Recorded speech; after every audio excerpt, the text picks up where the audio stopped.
Bem-vindo ao Papo com a Zizi. Para que as crianças do nosso país entendam melhor sobre as eleições, eu trouxe um convidado especial. Eu tenho a honra e o prazer de receber aqui no Zizi TV o professor, mestre e doutor em Ciências Políticas pela USP e candidato a vice-presidente na chapa de João Moedo, do Partido Novo, Christian Lobão. Eu tenho a honra de receber você aqui. Prazer, Zizi. Fiquei contente de estar aqui com você e com o Marcos. E para me ajudar nesse papo, eu trouxe meu irmão Marcos. Olá, eu sou o Marcos. Mas antes da vinheta, não esquece de dar o seu like. Voltamos depois da vinheta.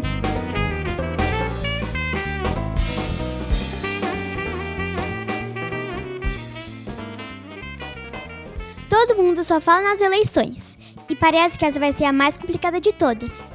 Então, professor, você pode responder de forma simples para que todo mundo entenda as nossas perguntas? Com prazer, Zizi. Essas eleições são muito importantes, as eleições gerais de 2018. Então a gente precisa entender tudo o que acontece em torno das eleições para poder votar direitinho. E quem não vota, poder acompanhar com atenção. Vou começar, a minha pergunta é: tem algum exemplo do que a política traz de verdade, de prático, na vida de todo dia das crianças? Olha, Marcos, a política ela está presente na vida de todas as pessoas e das crianças em particular. Por exemplo, as escolas, quando são públicas, são resultado das políticas públicas. A rua, quando ela está limpa ou ela está suja. A praça, quando ela está limpa ou ela está suja. Quando os brinquedos estão bem preservados ou não estão. Isso é tudo resultado da política, nesse caso da política municipal. Porque a política é cuidar da cidade. Vem da palavra polis, que vem da Grécia, né? A cidade, cuidar da cidade, quem cuida da cidade é daquilo que é público. Então, no seu dia a dia, principalmente as pessoas que usam escola pública, um hospital público, a praça pública, a rua, tudo aquilo que é de todos é organizado e administrado pela política. São os políticos que dizem como deve se cuidar daquilo ou não. Se essas coisas estão maltratadas, se a praça está suja, se o hospital não funciona, se a escola é ruim, é porque os políticos não estão trabalhando direito. O que é a política exatamente? E se ela não existisse, a gente viveria da mesma forma? Zizi, a política é muito importante. A política é a alternativa que a gente tem para não viver em guerra, não viver um violentando o outro. Como é que a gente faz para que as pessoas sigam as normas, sigam as regras, que respeitem umas às outras e tenha um comportamento que possa viver em sociedade? Como é que a gente vive em coletividade? Tem regras, essas regras têm que ser seguidas. A política é que faz essas regras. Quem faz as leis são os políticos.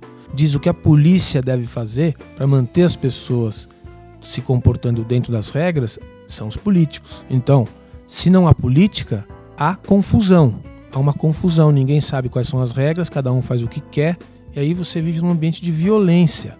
A alternativa à não política é um ambiente de violência, que ninguém quer viver. A próxima pergunta é: a gente precisa de tantos políticos assim?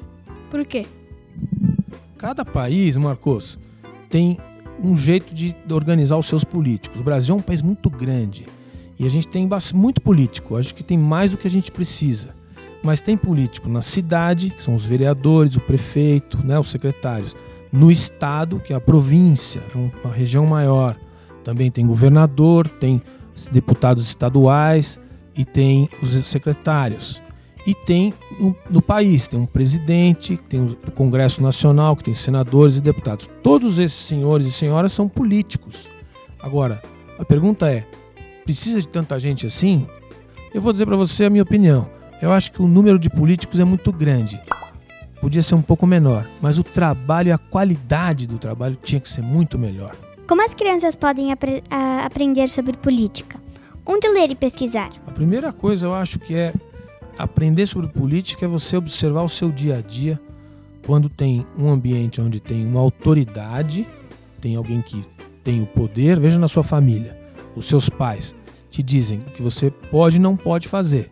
Se você quiser contestar, você tem que ter um bom argumento, porque as regras são dadas pela autoridade. Então, na sua família, você já faz política. Quando você quer ir dormir mais tarde, você vai negociar com seu pai ou com sua mãe. Aí você tem que dar um bom argumento. Você vai descumprir uma regra. Ele vai dizer, se você descumprir essa regra, nós vamos ter que negociar. Essa negociação que você vai fazer com ele, argumentando, é a política na sua excelência. Isso vale para qualquer relação que você tem no dia a dia, na rua, com seus colegas, para você definir. Por exemplo, se você tem 3 sorvetes e 4 amigos, vocês vão definir como vocês vão dividir esse sorvete. Se você não for negociar, você vai provavelmente dar um tapa na orelha de um dos 4 e cada um vai ficar com um sorvete. Isso não é um bom caminho. Pode ter um outro jeito. Como a gente vai dividir esse sorvete? Essa negociação, o jeito de conversar, quem vai ficar com que parte do sorvete, ou um sorvete todo, isso é a política. É você negociar a distribuição da riqueza, a distribuição que está disponível, quem tem direito de ficar com o quê. Então, no teu dia a dia, você já tem momentos de política. Agora, isso vai ganhando dimensão nacional.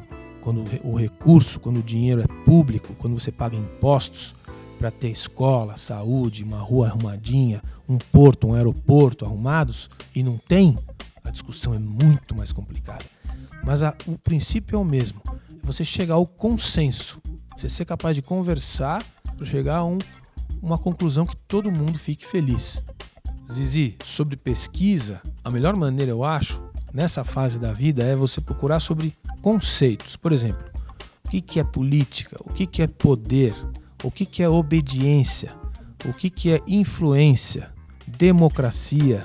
Porque todas essas palavras são conceitos que depois vão definir o universo da política. Igualdade, distribuição de riqueza. O que fazem os políticos exatamente? E como sabemos se o que fazem é bom para a nossa vida? Como ele lá em Brasília vai saber se o que ele está decidindo é bom para mim? Os políticos fazem o que, essencialmente? Eles fazem as leis. Eles ficam no dia a dia de trabalho, ele acorda de manhã, vai para um escritório onde estão várias pessoas, escrevem leis e discutem entre eles e aprovam ou não aquelas leis, com regras de acordo com um regime. As leis é que definem a nossa vida, todo dia. Por que você paga tanto de imposto? Por que o seu pai paga um imposto X ou Y? Quanto ele vai pagar? Por que tem multa se você andar mais de 50 por hora na marginal? Quem define isso? São os políticos. Esses são os legisladores. E tem quem executa as leis, que são os presidentes, os governadores, os secretários. Eles são quem faz as políticas públicas acontecerem. E se eles fizerem um bom trabalho, as leis são eficientes e os políticos executivos aplicam boas leis. E a sociedade vive em paz, em harmonia, e todo mundo se sente bem. Se as leis são mal feitas, mal escritas, ninguém entende direito o que está escrito, e os executores também não são figuras que aplicam aquela lei já porque elas já foram mal escritas, a gente vive num ambiente confuso, que é um pouco o que a gente vive no Brasil. A democracia não é o suficiente, é só o começo de um ambiente de liberdade para que a gente possa depois ter um ambiente de segurança e de estabilidade. É um processo em países como o nosso. Mas qualquer um pode ser um político? Na lei brasileira, na Constituição, basta que ele seja brasileiro nato. Ele pode nascer aqui, ficar a vida inteira nos Estados Unidos, vamos supor. Mas ele pode se candidatar. Há casos de pessoas que falam até um português ruim, estrangeiros, mas que já foram deputados ou senadores. Há casos também de pessoas que nem sabem direito escrever ou nem ler, o que seria não desejável, mas acontece no Brasil também. Tem algumas coisas que têm que ser aperfeiçoadas no modelo de escolha, mas a princípio qualquer um pode, desde que tenha idade, de que tenha nascido no Brasil. Quando o presidente não está no país, é o vice quem assume. Mas o que o vice faz quando o presidente não está no país? Também, na Constituição brasileira, o vice só tem essa função, que é substituir o presidente quando ele está viajando, ou quando ele está doente, ou em situações mais graves, quando ele morre, aí o vice assume a presidência, ou quando ele comete algum crime ou com um erro, o próprio Congresso, a própria legislação tira ele do poder, chama-se impeachment. Já aconteceu 2 vezes no Brasil, na história recente. presidente Collor e a presidente Dilma. Foi empichada, como a gente diz. O que acontece? O vice assume o poder. Agora, o vice não precisa ficar esperando acontecer alguma desgraça. Ele pode trabalhar no governo. A Constituição permite que ele vá ser ministro, por exemplo. O vice-presidente pode ser ministro de uma pasta. Qualquer pasta que o presidente desejar. No caso do Partido Novo, o vice-presidente praticamente não vai ficar ali sentado esperando. Ele vai imediatamente para o executivo do governo. Ele vai ajudar o presidente a governar. E quando nem o vice nem o presidente está? Você vai que acontece isso? Quem assume o poder? Então, quando o presidente não está e o vice também não, a Constituição estabelece que o próximo na lista é o presidente da Câmara dos Deputados, porque o nosso país tem um modelo bicameral, tem Câmara e Senado. Então o presidente da Câmara é o próximo e se por alguma razão ele também não estiver, é o presidente do Senado que assume, é o quarto na hierarquia de poder. E se ele por acaso não estiver, é o presidente ou a presidente do Supremo, que é o poder judiciário, que é o terceiro poder do chamados três poderes, né? E esses três poderes em todas as democracias modernas tem o judiciário, o legislativo e o executivo. E a ordem, portanto, é primeiro os executivos, depois os legislativos, depois o judiciário, na ordem do poder. E os três servem um para regular o outro, para você evitar a tirania. E eles ficam entre eles controlando para que haja liberdade e transparência. Porque se não tiver ninguém controlando, pode ter um que vira um ditador, né? Como acontece em alguns países. Os adultos vão ter que votar direito para que o Brasil melhore, certo? E o que as crianças podem fazer para ajudar a melhorar o Brasil? As crianças podem, em primeiro lugar, fazer o que você está fazendo aqui, vocês dois. Conversar sobre política, entender um pouco quem são os representantes, em muitos casos ajudar os pais a escolher os melhores representantes.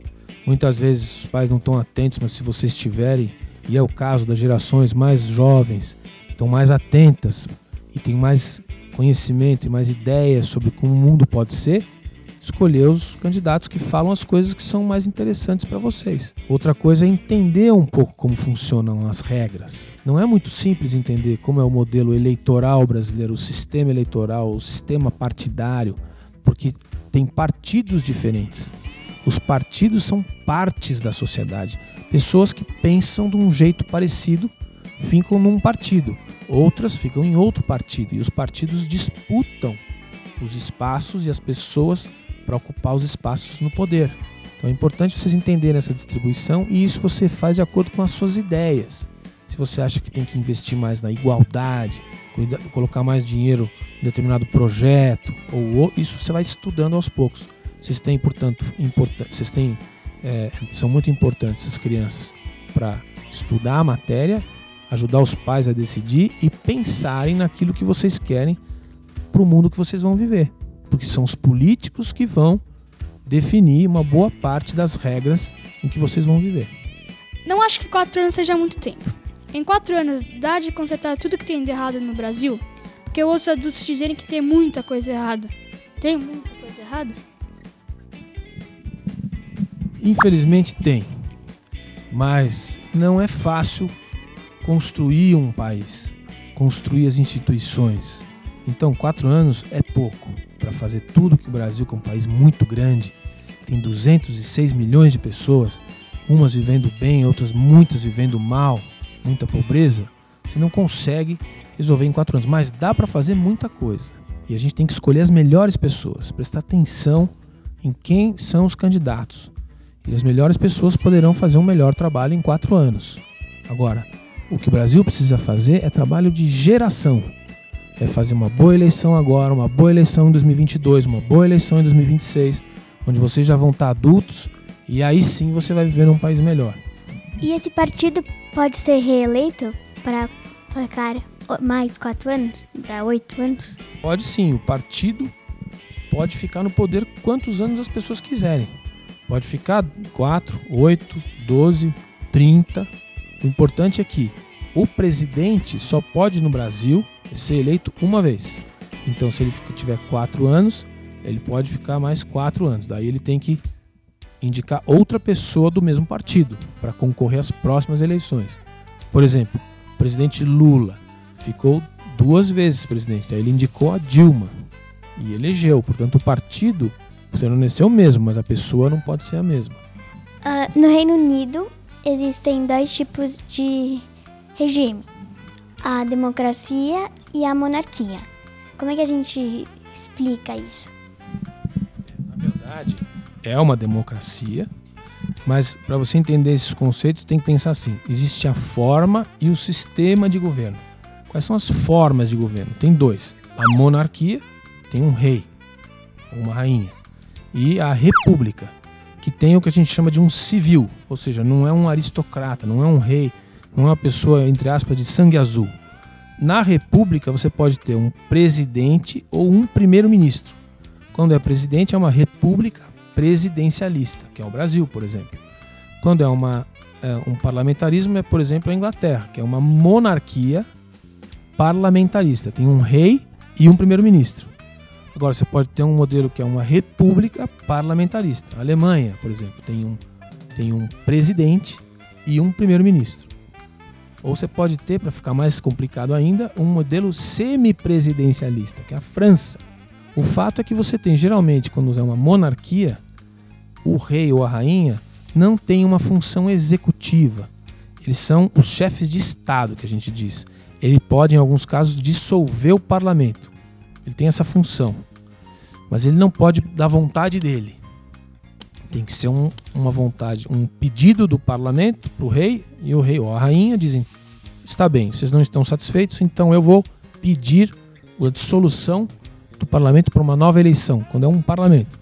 O que não existe é uma república, uma monarquia presidencialista. Pode ver, não tem nenhum país que tem um rei e um presidente, né? Tudo isso depende do país, depende da história, depende da tradição. Se vocês forem eleitos, o que vão fazer pelas crianças? Eu não gosto de ver crianças na rua. Nós somos de um partido, Partido Novo, que tem um pensamento que diz o seguinte: a melhor maneira de reduzir as desigualdades, de combater a pobreza, tirar as crianças da rua, por exemplo, é o emprego. Quando as pessoas têm emprego, quando as famílias têm onde trabalhar, elas têm renda, e com a renda que elas têm, elas podem ter uma casa melhor, podem encher a geladeira com comidas mais saudáveis, podem ter um lazer, e essas crianças que estão na rua vão ter um lugar para morar. Quando as pessoas não têm emprego, essas crianças têm que sair na rua para buscar recurso para a família. Ficam no farol pedindo esmola, por exemplo. Tem outras maneiras de se lidar com essa questão. Como tirar as crianças da rua. Aí que vai entrar a política mesmo. Os políticos têm programas sociais. Por exemplo, vamos tirar as crianças da rua. Parece simples, mas não é tão simples assim. Muitas crianças estão na rua porque os pais mandaram elas ficarem lá. Então a gente acredita que nesse debate, nessa dúvida que a gente tem entre promover a igualdade, que é o que você está sentindo agora, quando você vê uma criança na rua, você fala: eu não gosto de viver num lugar onde tem criança na rua. Ninguém pode gostar. Mas como tirar ela da rua? Fazendo uma intervenção ou criando uma situação de desenvolvimento em que aquela criança vai sair da rua, porque todos vão enriquecer e vão crescer. Portanto, promovendo a liberdade. Isso que nós estamos falando aqui parece difícil, está no campo do que a gente chama de ideologias. E o Partido Novo tem uma ideologia que é chamada ideologia mais liberal, que promove as liberdades.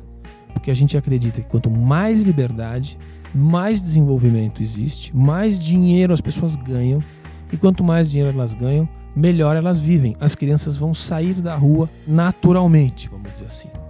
Eu tenho só mais uma pergunta, mas é mais curiosidade. Por que o nome do Partido Novo é Partido Novo? É Novas Ideias ou só porque é novo mesmo? Porque a gente queria dar um nome que remetesse, que fizesse que as pessoas identificassem o partido como alguma coisa que ainda não tinha sido feita até hoje. Aí tem muitos nomes mais tradicionais: Partido Renovador, Partido da Vanguarda, partido, mas a gente queria dar um nome simples e que dissesse exatamente o que a gente está fazendo, porque a gente está rompendo com as regras do jogo partidário e do financiamento público de partido político. Então, alguém teve a ideia de colocar, por que não Partido Novo? Né?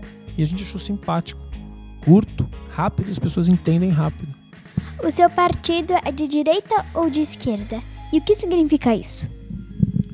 Olha, até os anos 90, existiam no mundo 2 grupos de pensamento e é daí que vem a ideia de direita e esquerda. Na verdade, direita e esquerda vem da posição onde estava um partido mais monarquista na Revolução Francesa, que estava à direita do chefe da Assembleia Nacional, quando teve a Revolução Francesa, por isso que virou direita, e quem era a favor mais das políticas populares, estava à esquerda do presidente da Assembleia na Revolução Francesa, isso em 1789, por isso que tem direita e esquerda.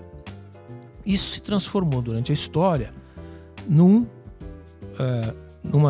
compreensão de que a direita eram os partidos e a ideologia vinculada ao capitalismo e a esquerda ao socialismo durante o século XIX e o século XX principalmente.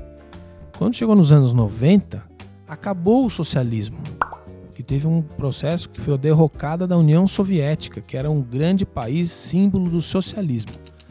O símbolo do capitalismo é os Estados Unidos da América, que estão aí até hoje. Qual a diferença entre os dois?